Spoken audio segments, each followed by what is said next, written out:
Why are anti-gun politicians so determined to create a national gun registry and expand red flag laws? Well, it's not about safety, it's about control. Dan Was, author of Good Gun, Bad Guy. Second Amendment advocate and author extraordinaire, Dan Was. Good Gun, Bad Guy.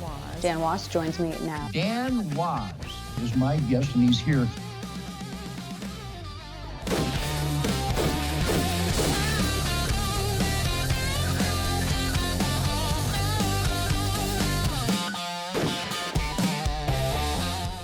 There is a plan, and it's been unfolding for nearly a century. The roots of this effort trace back to 1934, when President Franklin D. Roosevelt capitalized on the violence of the Prohibition era to push through the National Firearms Act, otherwise known as the NFA. Until then, gun laws were largely left to the states, but Roosevelt's so-called New Deal for crime introduced one of the first federal gun control laws, complete with taxation and registration. We justified it by pointing the blame at gangsters and targeting machine guns, short-barreled rifles, silencers, and even grenades. The price tag was steep at the time, $200 per registered item. It wasn't about crime control then, and it isn't about safety now. The NFA was the first domino in a long line of federal and state efforts to build lists of lawful gun owners in the hopes of ultimately disarming them. Modern-day gun control advocates have simply expanded on that same playbook. Today, they hide behind buzzwords like universal background checks and extreme risk protection orders, but the goal hasn't changed. Registration followed by confiscation. Every few years, Democrats and their allies in the media trot out the same tired propaganda talking points. You know the ones: gun violence, assault weapon, weapons of war, and any other made-up terms they can think of to justify tighter gun restrictions, while claiming that they're trying to reduce violence. But notice the hypocrisy. They don't really want to stop violence. They want to use it. They keep violent criminals on the streets, refuse to prosecute offenders, and then point to the resulting chaos as proof that we need more gun control laws. Well, Chicago is their case study. Chicago is a city with strict gun control and rampant violence. What might look like a policy failure to you is not a failure to them. It's the plan working as intended.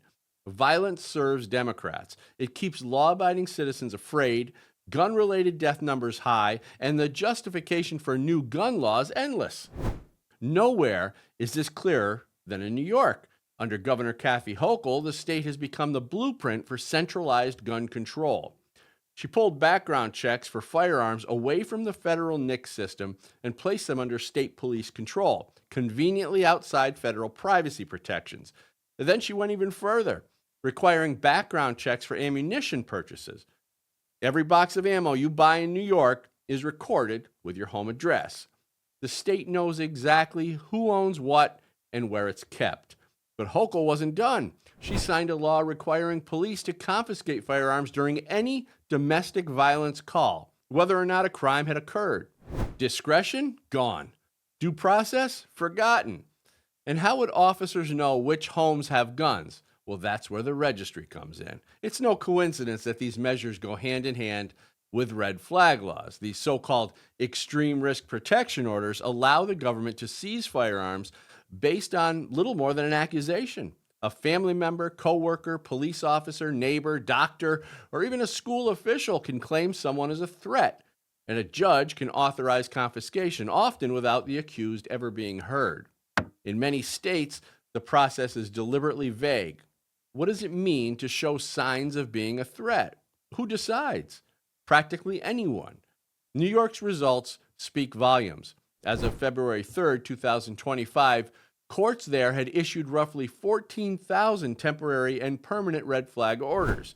That's 14,000 instances of citizens stripped of their constitutional rights, many without due process.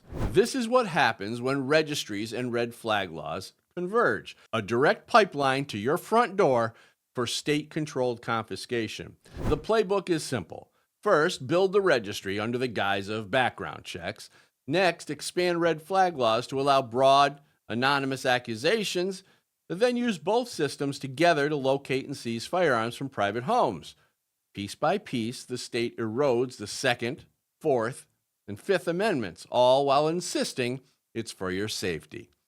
Our founding fathers saw this coming. That's why they wrote the Second Amendment. It wasn't for hunting, but for defense against exactly this kind of creeping tyranny. They understood that disarmed citizens are subjects and armed people are free. Gun registries and red flag laws aren't about keeping Americans safe. They're about keeping Americans in line. And the only way to stop that march toward confiscation is to stand firm, defend the Constitution, and never surrender the very rights that protect every other one we hold dear. I'm Dan Wass, and the Second Amendment is not a privilege. It's your right.